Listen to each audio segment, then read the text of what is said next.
교만의 함정이라는 제목으로 하나님 말씀 증거하도록 하겠습니다. 젊었을 때 20대에 접하게 되는 환경이 항상 좋지만은 않습니다. 지금 고린도 상황같이 분쟁 중에 놓이거나 또는 이 싸움 중에 놓이게 되면은 영적으로 피로합니다. 그리고 에너지가 저하되고 사실은 이거 해결하기 쉽지 않습니다. 이때 우리가 어떻게 서야 되는 것인가 방향 제시하고 있죠. 목표 제시하고 있는데 세 가지 얘기를 했습니다. 일꾼으로 서라. 일꾼이 뭐라 그랬어요? 밑에서 노젓는 거. 그죠? 인내가 필요하다.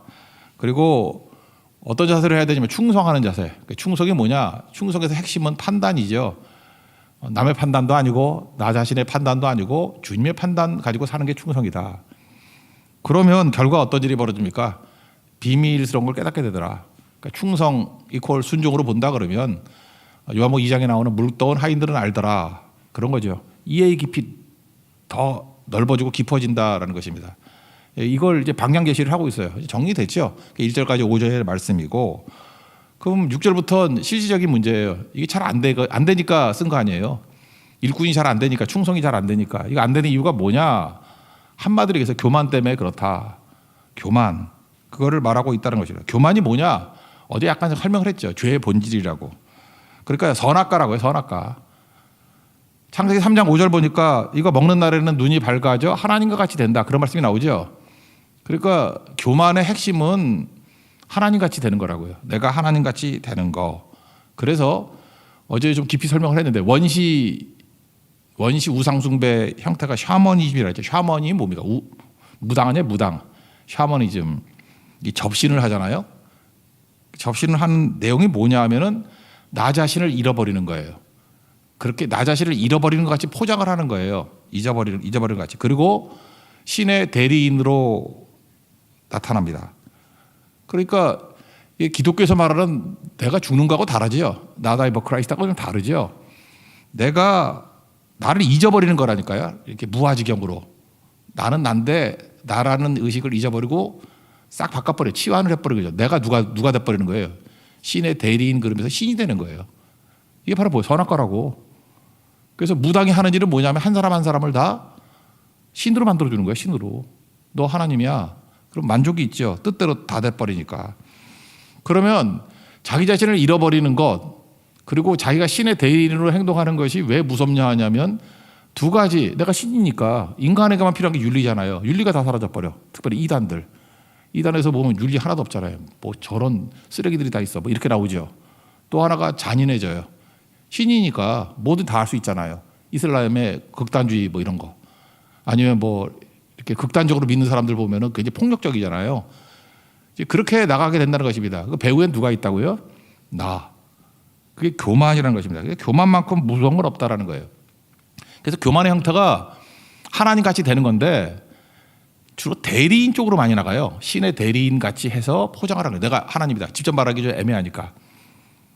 이단들도 보면 처음에는 신의 대리인이라 그래. 그러다가 나중에 내가 하나님이다 그러고 다 그렇게 나가요. 그런 거죠. 은근히 하던 노골적으로 하던 그렇게 나간다고. 또 그게 안 되면 이제 뭐가 되냐면은 좀 훌륭해 보이는 사람의 대리인 이렇게 말하게 된다라는 것입니다. 그래서 고린도 교회에서는 신의 대리인 샤머니즘이 아니니까 그렇게 말 안 하고 나는 아볼로의 대리인, 나는 바울의 대리인 이렇게 얘기를 해요. 그래서 분파가 일어났죠. 4개 분파. 뭐 심지어 게바의 대리인도 있고. 그래서 바울파, 아볼로파, 게바파, 그리스도파 막 나오잖아요. 다 특징이 뭐예요? 대리인이라고. 근데 재밌는 건 뭐냐 하면은 실제로 바울하고 아볼로는 사이가 좋았어요. 이거 쓰게 된 이유가 뭐냐 하면은 아볼로가 아마 개인적인 연락을 했는가 봐. 이렇게 잠깐만 다툼의 문제가 일어나는데 어떡합니까? 라고 이제 자문을 구했더니 이제 바울이 대답해 주는 장면이기도 하거든요. 그러니까 바울과 아볼로는 싸운 적이 없어. 근데 바울의 대리인이라고 하는 사람과 아볼로의 대리인이라고 하는 사람이 싸우는 거라고. 그 뭐예요? 자기 목적을 달성하기 위한 교만함이 있다니까요. 그죠? 그게 접신하고 똑같은 거예요. 내가 바울에게 접신했다. 아볼로에게 접신했다. 지금도 보면은 많은 사람이 익명성으로 누구 이름으로 뛰어요. 내가 그렇다고 하지 않아요. 여러분 헛소문 퍼뜨리는 사람들의 특징이 뭐예요? 누가 그러더래 맨날 그러잖아. 내가 그랬다가 안 해요. 절대로. 익명성에 숨어가지고 누가 그랬대. 뭐 이렇게 들은 얘기 같이. 그러면 특징이 뭐죠? 그 대리인이 되는 거 아니야. 말 대신해 주는 거. 그 속에 뭐가 있습니까? 마귀가 있어요. 마귀가. 그죠? 교만함을 자극하는 그런 것들이 있다. 그게 6절입니다. 6절 읽겠습니다. 시작. 형제들아 내가 너희를 위하여 이 일에 나와 아볼로를 들어서 본을 보였으니 이는 너희로 하여금 기록된 말씀 밖으로 넘어가지 말라 한 것을 우리에게서 배워 서로 대적하여 교만한 마음을 가지지 말게 하려 함이라. 나와 아볼로 사이 좋았다는 거죠. 본을 보였다 뭐 이런 거라고요. 그러므로 하나님 앞에서 이렇게 누구 대리인, 신의 대리인 이런 식으로 샤머니즘으로 안 가는 방법이 뭐냐 하면은 인간은요 신선이 되면 안 됩니다. 끝까지 인간으로 남아야 돼요. 인간으로 남아야 돼요. 우리는 어떤 존재죠? 죄인인가 병자잖아요. 그래서 마태복음 9장 13절이 되게 중요한 구절이라고 해요. 하나님께서 제사를 원하지 않고 뭘 원해요?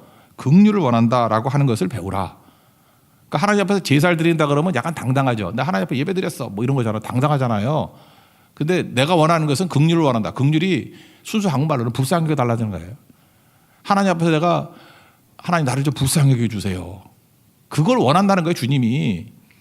그러니까 뭐예요? 누가 불쌍히 여겨달라고 그러겠어요? 인간에게 뭐예요? 내가 인간으로 머물러 있으면 죄인이고 병자잖아요. 나는 소망이 없잖아요. 그러니까 나를 불쌍히 여겨주세요. 주님은 그걸 원한다는 거예요. 제사 그러면서 누구 이름에 대리인 같이 해가지고 당당하게 나가는 게 아니고 나는 긍휼을 원하고 제사를 원하지 않는다. 그 뜻이 무엇인지 배우라. 그 다음에 설명해 주잖아요. 내가 의인을 부르러 온 것이 아니라 죄인 부르러 왔고 건강한 자 부르러 만나러 온 게 아니라 병든 자 만나러 왔다고. 그 말씀입니다. 그러니까 우리에게 필요한 게 뭐죠? 우리 주는 완전합니다. 찬양에도 있잖아요. 주여 우린 연약합니다. 오늘도 힘겨워합니다. 우리 다 그 고백해야 돼요. 주 뜻대로 살기에는 부족하고 늘 넘어지고 실수합니다.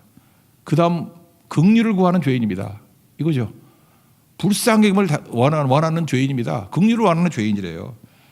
그리고 한없는 주님의 은혜가 필요합니다. 그 찬양 아니에요? 정확하게 이 얘기라고요. 나는 병자고 죄인입니다. 은혜가 필요합니다. 긍휼이 필요합니다. 불쌍하게 주십시오. 은혜 주십시오. 이게 교만 깨버리는 능력이 될 수 있다라는 것입니다. 여러분 대리인으로 익명성으로 숨지 말고 I am 나로 서십시오. 기독교는 내가 사라지는 뭐 무아지경 그런 거 아닙니다. 그래서 너무 무아지경이 돼버리면 깨우잖아요. 내가 야, 정신 차려. 기도는 정신 차려서 하는 거예요. 정신 차리면 괴롭더라도 내가 뭐죠? 죄인이고 병자고 부족하고 연약하고 늘 유혹에 넘어질 수 있고 함정에 빠질 수 있고 그래서 은혜가 필요합니다. 그게 겸손이라고요.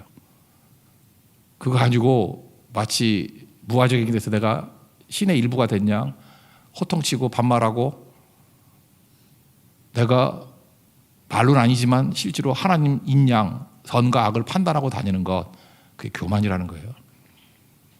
사실은 종이 한 장 차이입니다. 우리 안에는 그냥 놔두면 다 교만으로 가요. 놔두면은. 그러니까 정신 차리고 항상 잊지 말라고요. 세리의 기도가 돼야 돼요. 나는 죄인입니다. 불쌍히 주십시오. 긍휼이 필요한 죄인입니다. 긍휼이 필요한 죄인입니다. 그게 교만을 깨고 하나님 앞에 쓰임받는 일꾼의 자세라는 거예요. 그거 붙들 수 있는 믿음의 종 되길 바랍니다. 그래서 두 번째 내용이 뭐예요? 죄인에게 뭐가 필요해요? 은혜가 필요하다고. 그러면 은혜가 필요하다는 것을 뭐로 대체해버리냐면 은혜 대신에 시스템으로. 은혜 대신에 시스템으로 대체한다는 건 무슨 뜻이냐 하면은 하나님 없이도 되는 쪽으로. 그래 참 인간은 묘해요. 인간은 뭘 받는 존재잖아요. 내가 뭐 이렇게 좋은 걸 만들어낼 수가 없잖아요. 그래서 성경에 나오는 게 그릇이라는 표현을 많이 쓰잖아요. 그죠? 너는 이방인 선교를 위해서 나의 택한 그릇이다. 그러니까 이방인 선교를 네가 하는 게 아니고 이방인 선교에 대한 모든 능력과 방향과 뜻은 내가 다 주는 건데 너는 그것을 위한 그릇이야. 그러니까 받으라는 거죠. 우리가 다 그릇이에요. 주님이 주시는 거 받는 존재라고요. 그러니까 은혜죠. 근데 받는 게 싫어. 그럼 어떻게 해야 되겠습니까? 시스템을 만들어야죠. 시스템이라는 게 말은 되게 멋있는데 하나님 없이도 내 힘으로 할 수 있다. 아니면 하나님 없이도 흔들리지 않게 만드는 걸 시스템이라고 그러잖아요. 뭐 가끔마다 이런 얘기를 해. 목사끼리 모여서도 뭐 예를 들어서 이렇게 아주 훌륭한 원로 목사님이 계시잖아요. 그 목사님이 안 계셔도 흔들리지 않는 교회를 만들어야 돼요. 말은 되게 멋있지. 그렇지 않아요? 그러면은 그분보다 더 훌륭한 더 기도하고 하나님의 능력으로 붙들림 받은 목사님을 키워내거나 그런 목사님이 서게 해달라고 기도하는 게 맞는 거죠. 근데 그게 아니야. 명확한 시스템을 갖춰가지고 사람에 좌우되지 않는 교회를 만들겠대. 종이 한 장 차이라니까. 되게 멋있어 보이는데 그게 시스템으로. 그게 인본주의예요. 쉽게 말해서 사울왕 같은 사람이 있으면 망해야지 정상 아니야? 다윗 같은 사람이 살면 흥해야지 정상 아니에요? 근데 사울이 섰다 할지라도 흔들리지 않는 시스템. 이게 교만이라고요. 시스템. 은혜를 구하는 게 아니라고요. 7절을 먼저 읽겠습니다. 시작. 누가 너를 남달리 구별하였느냐? 내게 있는 것 중에 받지 아니한 것이 무엇이냐? 내가 받았은즉 어찌하여 받지 않은 것 같이 자랑하느냐? 다 받았죠. 받는 존재니까 은혜를 추구하는 존재인데 은혜가 아니라 인간의 힘으로 하겠다라고 하는 시스템으로 간다는 것입니다. 성령 없이도 안전이 있고 성령 없이도 뭐 성취를 하겠다. 인간은 하나님의 형상대로 지음받았기 때문에 뭘 지속하고자 하는 욕망이 있어요. 그런 거. 지속하고자 하는 어떤 소원. 하나님께 붙어 있어서 지속하는 건 맞죠. 시냇가에 심은 나무같이 하나님께 공급받아가지고 지속성이 있다는 건 맞는 얘기인데 하나님 없이도 지속성이 있대. 가인이 에덴의 동쪽으로 도망을 쳤습니다. 가서 했던 일이 뭐죠? 하나님 불안합니다. 인간은 다 불안해요. 그러면은 셋은 뭘 했어요? 제사 드리잖아요. 하나님 앞에. 셋의 가문들은. 하나님 불안해서 살 수가 없습니다. 도와주세요. 그게 제사 아니에요. 예배 아니에요. 근데 가인은 제사 대신에 뭘 했죠? 성 쌓았어요. 그래서 성을 쌓고 난 다음에 아들 이름이 에녹이래. 그래서 에녹의 이름을 따서 에녹성이다. 창세기 4장 17절에 나오잖아요. 이게 시스템이라고. 성이라는 시스템을 만들어가지고 내 안전을 보장하겠다. 조금 더 가면은 바벨탑이 그런 거죠. 시스템으로 흩어지지 말자. 시스템으로 안전을 보장하자. 시스템으로 흔들리지 말자. 우리 머릿속에 다 그게 있다니까요. 그게 교만이에요. 그거 바벨탑 깨지듯이 박살난다는 거죠. 젊은이들이 대학 가면은 생각보다 많이 들을 사람 얘기를 하나 해볼게요. 칼 포퍼 얘기 많이 할 겁니다. 요즘에도 하나 할 거예요. 그죠? 이건 언제나 인본주의자들의 근본적인 메시지니까. 그건 뭐냐면 칼 포퍼가 주장했던 거는 하나님 없는 질서야. 정치학자거든요. 하나님 없는 평화. 우리 조선 개국했을 때 정도전하고 되게 비슷한 생각이에요. 제가 느끼기로는 정도전의 생각과 칼 포퍼의 생각은 90% 정도는 일치하는 것 같아. 내용은. 칼 포퍼가 제일 공격하는 게 플라톤입니다. 플라톤을 공격하는 이유가 뭐냐? 정치학을 망친 인물이다. 이렇게 얘기를 해요. 이유가 뭐냐? 누가 다스려야 되냐 하는 문제를 제기했다라는 거예요. 이건 뭐 말같지도 않은 뻔한 대답이라는 거예요. 누가 다스려야 되느냐? 플라톤이 뭐라 그랬죠? 철인이 다스려야 된다. 그러니까 똑똑한 사람이 다스려야 된다. 훌륭한 사람이 다스려야 된다. 이게 무슨 질문이냐는 거예요. 칼 포퍼 얘기예요. 그 당연한 거지. 누가 다스려야 되긴 누가 다스려야 돼. 뭐 훌륭한 사람이 다스려야 된다. 그게 질문이고 대답이냐? 말도 안 된다. 그래서 2000년 동안 사람들이 누가 다스려야 되느냐 하는 이런 말도 안 되는 거에 빠져 있었다는 거예요. 칼 포퍼 얘기예요. 그러니까 이건 말은 멋있어 보이지만 되게 사람 됨에 대한 중요성을 무시하는 쪽이죠. 그러면서 정치학의 과제는 뭐냐? 아무리 개떡 같은 인간이 지도자가 됐다 할지라도 멋대로 못하도록 시스템 만들어야 된다. 그게 정치학의 과제다 이렇게 얘기했어요. 플라톤이 아니고 정치학의 과제는 시스템이다. 그게 칼 포퍼 얘기라고요. 그러니까 이게 되게 멋있어 보이지만 정도전도 그런 얘기 했잖아요. 그 이방원하고 싸웠잖아 맨날. 이방원한테 죽었죠. 우리 뭐 역사에서 뭐라고 배우나? 정도전은 재상 중심이 뭐예요? 시스템. 근데 이방원, 태종 이방원은 군주 중심. 현군이 나와야 되냐? 현군. 그래서 지 아들 그 세종한테 물려주고 그랬잖아. 현군. 그죠? 현자를 세워야 된다. 장남이 아니라. 그래서 뭐 장남 뭐 쫓아내버리고 했나? 그러잖아요. 역사 시간이 아니니까. 이게 굉장히 중요한 개념입니다. 그러니까 태종이 예수를 믿었다는 얘기는 아니지만 적어도 우리식으로 얘기하면 뭐예요? 사람이 핵심이라는 거죠. 시스템이 아니고 그 사람이 성령 충만한 사람이 돼야 된다. 이 정도 되면 이게 올바른 접근이 돼야 된다는 거예요. 근데 인본주의 학문의 특징은 뭐냐면 생각보다 사람의 중요성 강조 안 해요. 그래서 교양 같은 걸 다 없애버리잖아. 지금 학교 교육에서 교양이 거의 사라져버렸다고. 오히려 기술, 능력, 시스템. 그래서 부속품같이 만들어버리고. 결국은 드라이해져 버리는 거죠. 세상은 그래요. 마귀는 결국은 시스템으로 들고 나와요. 마귀의 그 광명의 천사를 가장한 빛은 시스템이야 이렇게 얘기한다고. 하나님 뭐라 그래요? 사람이야. 사람이 모여서 된 게 교회고 사람이 모여서 된 게 시스템이지 시스템이 아니다. 사람이야. 성령으로 거듭난 사람이야. 그렇게 말하고 있다는 것입니다. 그래서 거듭남에 관한 게 요한복음 3장에 나오지 않습니까? 6절에 간단히 얘기해서 육은 육이고 영은 영이다 그런 얘기죠. 젊었을 때 이거 꼭 깨달아야 돼요. 육은 육이고 영은 영이다. 육은 육이라는 게 뭡니까? 인간은 육이 다가 아니라는 거예요. 육은 육으로 끝나버린다는 거예요. 젊었을 때는 젊음이 괜히 오래 갈 것 같이 보이죠. 안 그렇습니까? 젊음이 되게 오래 가는 것 같이 보이죠. 10년, 20년 그밖에 안 가요. 젊은 생각보다 길지 않아요. 지금 할머니들이 뭐 젊었을 때 얼마나 예뻤는지 알아요? 사진 보라고 막 자기라고 웃잖아. 얼마나 예뻤는지 알아요? 세월이 그렇게 되는 거예요. 젊음은 소모품이야. 그래서 자기의 젊음 그게 영원히 지속될 줄 알고 거기다가 모든 걸 다 쏟아부으면은 육은 육이다. 한심하다는 거죠. 사기 나간다는 거예요. 사기. 그래서 거듭남을 얘기하는 게 뭡니까? 영은 영이다. 인간은 영으로 가야 된다는 거예요. 그죠? 그게 진짜다. 니고데모의 출발은 여기서부터 시작된 거라고요. 육은 육이고 여기서 끝내지 마라. 영은 영이다. 영으로 가야지 지성소의 세계까지 들어갈 수 있는 거다. 영적이 돼야 된다. 영적으로 충만해지기 위해서 필요한 게 뭐예요? 말씀이라 그랬잖아요. 지성소. 글로 가야 된다. 요한복음 3장 6절 읽어드릴게요. 육으로 난 것은 육이요 영으로 난 것은 영이니. 7절. 내가 내게 거듭나야 하겠다는 말을 놀랍게 여기지 마라. 그러니까 젊었을 때 관심이 뭐가 돼야 되냐면은 거듭나야 하겠다 하는 말을 놀랍게 여기지 않는 거. 이게 뭔가라고 관심 갖고 사는 거. 그게 뭐예요? 인간의 존재는 영이라는 거예요. 영적인 것으로 가야지. 이게 육적이잖아요. 육적 시스템이 아니라 영이 된다는 게 뭐예요? 사람이 영적이 될 때 변화가 되는 거고 사람이 영적이 될 때 참된 구원이 있는 거구나. 이쪽으로 가야지. 육은 육인데 거기서 머무는 것은 어리석은 것이다. 그런 게 되게 중요한 거죠. 아무리 노력하고 애쓰고 잘해봐야 해결책 찾아봐야 헛된 거라고. 갑자기 뭐 이런 농담 같은 얘기를 한번 해볼까요? 어떤 두 의사가 있었대. 의사가 둘이서 이야기를 나눴는데 의사끼리 얘기하는 거예요. 친구예요, 둘이. 그때 한 친구가 그러더라는 거예요.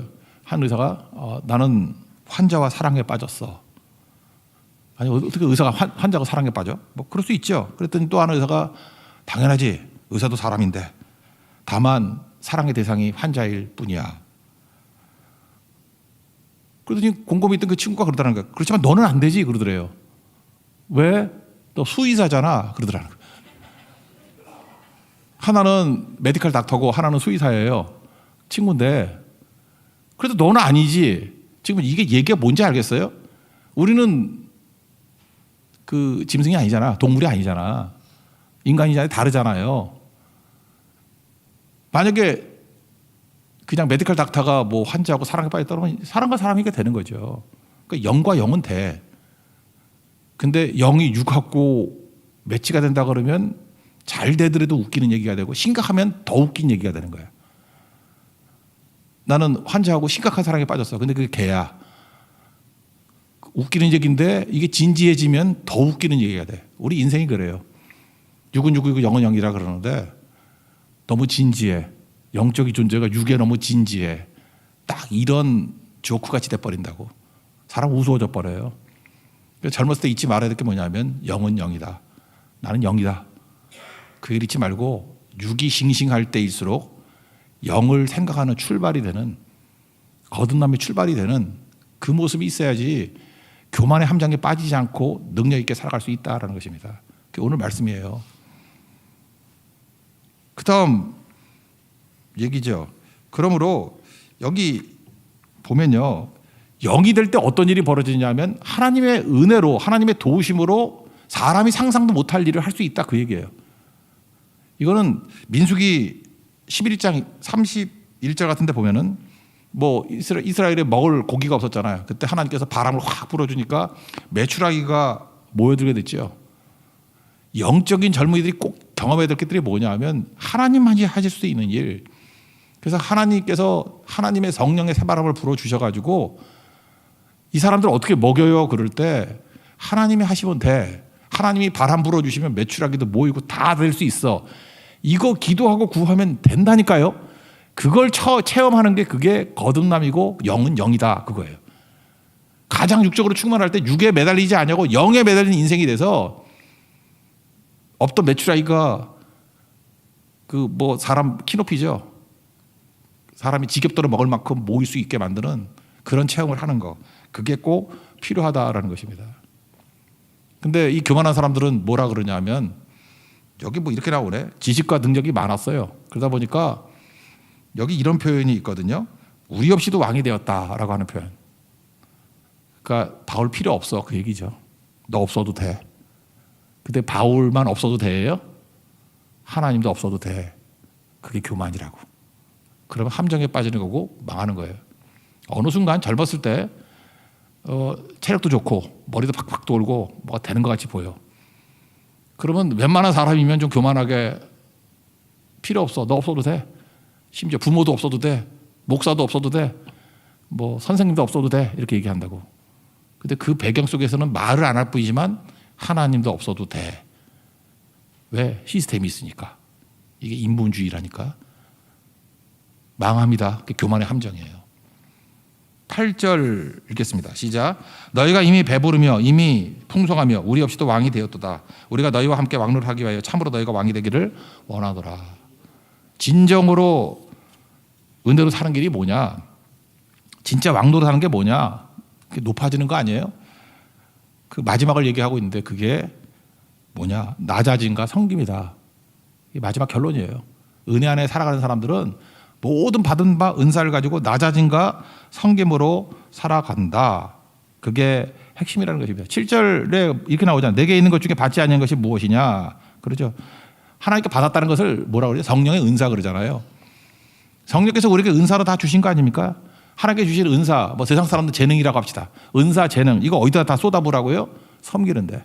섬기는데 다 쏟아부어라. 낮아지고 섬기는데 다 쏟아부어라.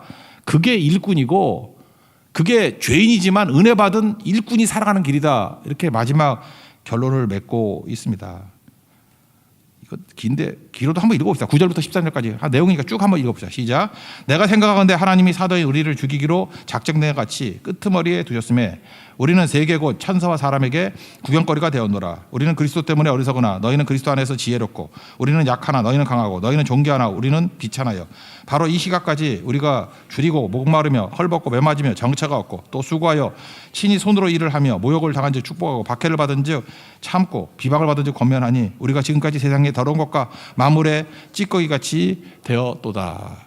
낮아져서 뭐 한다는 거예요? 섬기는 거. 그게 진정으로 왕노릇 하는 거고 그게 진정으로 높아지는 것이고 그게 일꾼이라는 거예요. 일꾼. 일꾼은 이렇게 살아가는 것이다. 이렇게 말을 하고 있다라는 것입니다. 이거 마가복음 강의할 때 우리 수요일날 몇 주 전에 했던 건데 직업 그러는데 직은 뭐예요? 포지션이죠. 직에 인생 걸지 말고 업에 걸라고. 업은 뭐예요? 역할이잖아요. 역할. 그러니까 우리는 어떤 역할을 해야 돼요? 섬김과 대속물이 되는 거. 그 역할을 하는 거 그게 커지는 길이라는 거예요. 누군지 크고자 하는 자, 섬기는 자가 되라. 왜냐? 예를 들었잖아요. 돈을 왜 벌어요? 섬기려고. 공부를 왜 해요? 섬기려고. 그래서 공부해서 남주자 그랬잖아. 뭐 옛날에 그런 말 많이 했는데 공부해서 남주냐가 아니라 공부해서 남주자. 그러니까 다 은사들을 섬기는데 쓰자는 거죠. 만약 이웃이 아니라 나 자신을 위해 쓴다 그러면 좁지요. 내가 돈이 많아요. 그러면 내 윗속에 몇 인분이나 먹겠냐고. 뭐 4인분 먹겠어? 5인분 먹겠어? 배 터지지. 근데 하나님께서 내게 은사를 주시는 걸 갖고 돈이라고 합시다. 돈을 줬는데 만약에 사주는 걸로 한다 그러면 이번 대반선거 같은 데 가서 보세요. 100명도 먹일 수 있고 500명도 먹일 수 있고 더 좋다고 하면 1000명도 먹일 수 있고 커지는 거죠. 사람은요 섬길 때만 커지는 거예요. 섬기지 않고 섬김 받으려고 할 때는 나잖아 나. 한 사람이 섬김 받아봐야 얼마나 섬김 받을 수 있냐고. 무슨 뭐 왕같이 섬김 받아봐야 한계가 있잖아요. 그렇지 않아요? 한계가 있잖아. 나를 만족시키는 한쪽이 있잖아. 한계가 있잖아요. 작아지는 거라고. 그러다 죽어요. 근데 진짜 커지는 게 뭔지 아냐? 섬기는 쪽으로 가면 커지는 거다. 그 다음에 모든 은사를 가지고 뭐에 쓰라고요? 대속물에 쓰라고. 대속물. 다른 사람들 풀어주는데 해방시켜주는데 자유롭게 하는데 은사를 쓰라고요. 그래서 내게 주신 은사, 내게 주신 일꾼으로서의 무기들, 그걸 가지고 내가 누구를 섬기고 있나, 누구를 풀어주고 있나, 대속시키고 있나, redeem. 그렇게 쓰면 커진다는 거예요. 그게 사는 거다. 그게 일꾼이다. 그게 일꾼의 충성이다. 그러면 이게 무슨 뜻인지 나중에 비밀을 깨닫게 될 것이다. 예를 든 거라고, 예를. 하나님 앞에서 여러분들 성김과 대속물로 충성 다해서 쓰임받는 믿음의 종 되기를 바랍니다. 젊은이들이니까 팁으로 한 가지만 더 말씀드린다 그러면, 우리는 부모 세대들이 너무 가난했기 때문에, 뭐 세대가 그렇잖아요. 산업화 세대가 그렇잖아요. 뭐 저는 어렸을 때 태어났을 때 후진국이었어. 청년시대 때는 중진국이라고 그러고, 아직까지도 잘 모르겠어. 지금은 선진국이래. 근데 잘 믿어지질 않아. 외국 나가보니까 선진국 같긴 한데 확신이 안 오네. 그러니까 20대들은 그런다 그러자면서요. 뭐 일본하고의 문제도 그렇다 그러며, 저 때만 해도 젊었을 때 일본 가면은 맨날 뭐 전자제품 사오고 막 그랬어. 카메라 사고. 선망의 대상이었거든. 근데 젊은이들은 일본 가서 살 게 하나도 없지. 우리가 더 좋지. 더 좋지 않나? 국력이 역전됐어요. 우리가 더 강해. 진짜라니까. 우리가 더 강해요. 그러니까 어른들은 맨날 반일 그러지만, 뭐 반일할 게 뭐 있어. 걔네들 불쌍히 여겨야지. 우리 밑에 데리고 다니면서 너무 죄송한가? 예. 하청 줘야지. 진짜 그렇다니까. 지금 삼성전자가 반도체 만들면 일본이 하청이지. 하청 아니에요? TV 만들면 일본이 하청 아니야? 하청인 게 한두 가지야? BTS가 노래 부르면 걔네들 백댄스 아니야? 일본인이 나와서 노래 부르면 누가 봐? 백댄서도 안 써. 걔네들은 다리가 짝다리라서. 뭐로 쓰죠? 죄송합니다. 일본 사람이 있는데 뭐 그냥 엔지니어나 쓸까? 다른 거잖아요. 그게 다른 거. 그러니까 교육을 부모 세대한테 받은 것으로 충분하지 않아요. 부모 세대는 돈 버는 것만 가르쳐줬어. 조금 똑똑한 부모들은 뭐 증식하는 방법 정도? 진짜 배워야 될 게 뭔지 알아요? 쓰는 법 배워야 돼요. 쓰는 법 정확히 배워야 됩니다. 믿음이라고 뺍시다 그냥. 일반적으로 젊은이들이 돈 잘 쓰는 방법이 뭐냐? 돈 어떻게 써야 되냐? 제가 몇 가지 정리해 보니까, 첫째, 중독성 있는 곳에 돈 쓰지 마십시오. 이게 제일 중요한 것 같아요. 중독성 있는 것에는 절대 돈 쓰지 마세요. 이것만 줄여두면 인생 달라져요. 중독성이 뭐죠? 끊을 수 없는 거. 끊어버리라는 거예요. 그래도 돈 쓰는 거. 술, 담배, 도박, 게임 머니. 찔리는 사람 있지? 게임 머니. 중독이에요. 이거 중독. 계속. 저도 있어요. 야채 크래커. 그거 안 먹으면 중독성이 있어. 야채 크래커. 끊어야지. 내가 안 먹어도 살아야 되는데, 그게 커피도 그럴 수 있죠. 커피도. 이게 중독이 되면 안 돼. 중독되는데 돈 쓰는 거 아니에요. 두 번째, 유행 따라가는데, 소비하는데 쓰지 마시오. 유행 대신에 생명 살리는데. 세 번째는 의존적인 소비하면 안 됩니다. 빚으로 살거나 뭐 카드 대출, 뭐 신용카드 대출 뭐 이런 거. 왜 그러냐면은, 빚으로 돈을 쓰면요, 그냥 내가 쓰는 것보다 이자하고 상환액이 붙어서 더 많이 나가잖아. 이런 바보가 어디 있어? 돈이 없으면 굶어요. 그러면 주변 사람들이 먹을 거 줘. 계속 굶으면 나라에서 와. 강정지사가 와가지고 저기 공무원이거든. 입 벌력으로 먹을 거 넣어줘. 우리나라 절대 굶어 죽지 않아. 빚으로 살면 안 돼요. 이게 몸에 배놓으면 죽거든. 그래서 가끔마다 몰아서 탕감 받고, 기록이 다 남아 그거. 그래서 그 제대로 된 인생 못 살아 그래가지고. 그리고 똑같은 소비에 돈 더 쓴다니까. 그걸 모르니까 멍청이라 그러지. 사람들이 말만 안 할 뿐이야. 그 개멍청이야, 개멍청이. 그 살았다 하라 죽은 자야. 절대 그렇게 쓰지 말라고요. 그리고 마지막 소비, 이거 진짜 영적으로 하고 싶은 건데, 세상에는 이 공중에 권세 잡은 자가 있어요. 지배적인 권세가 있어. 그게 세상의 권세거든. 지배적인 권세의 소비 패턴을 깨버리세요. 돈을 마귀가 시스템을 갖춘, 시스템이라 그랬죠. 시스템으로 돈 쓰게 만드는 그런 구조가 있다니까. 그 예를 한번 든다 그러면 이 시스템을 깨는 게 교육인데 그게 교양이라 그래요. 제가 대학 다닐 때만 해도 낭만이 있었어. 낭만이라는 건 뭐냐면 겉멋이야, 겉멋. 괜히 재미도 없으면서 예술 영화 이런 거 봤어. 저도 봤어요. 뭐 프랑스 영화 뭔지도 모르겠어. 거의 잤지만 그래도 보는 척하고 뭐 미술관도 가고 물론 졸았지만 그랬어요. 얼마나 지루했는지 그래도 가는 척이라도 됐어요. 왜? 세상 시스템이 주는 소비에서 벗어나서 내 안에 가치관을 세우기 위해서 그런 거 했다고. 그런데 취업을 했습니다. 이제는 너무 힘들고 지치고 그래요. 그러면은 주로 영화를 뭘 보는지 알아요? 블록버스터 이런 거 봐요. 뭐 죽이고. 그래서 저는 50명 이상 죽지 않은 건 안 봤어. 그게 세상에서 만들어준 시스템이거든. 그런 식으로 피로, 욕망 이런 거 다 분출해버리라고. 그러니까 쉬운 거야. 그냥 보기 편하고. 그러면 세상 시스템하고 똑같이 가버리는 겁니다. 그러니까 이게 무서운 거죠.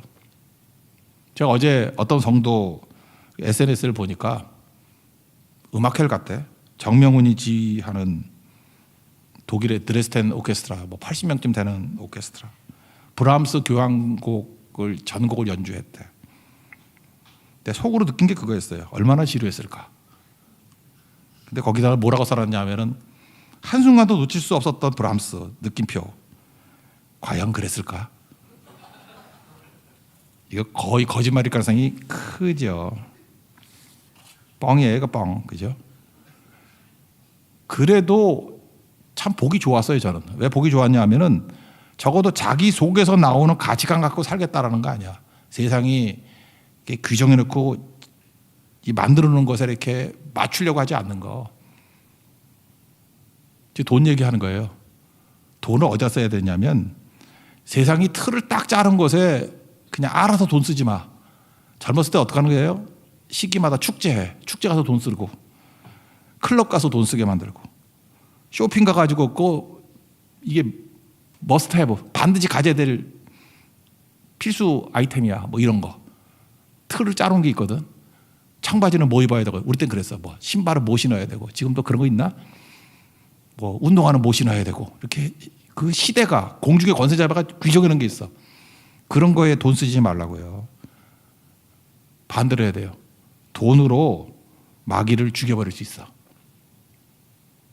돈으로 나는 지배적인 권력이 쓰라고 하는 지배적인 공중의 권세자가 쓰라고 하는 것에 난 돈 안 써.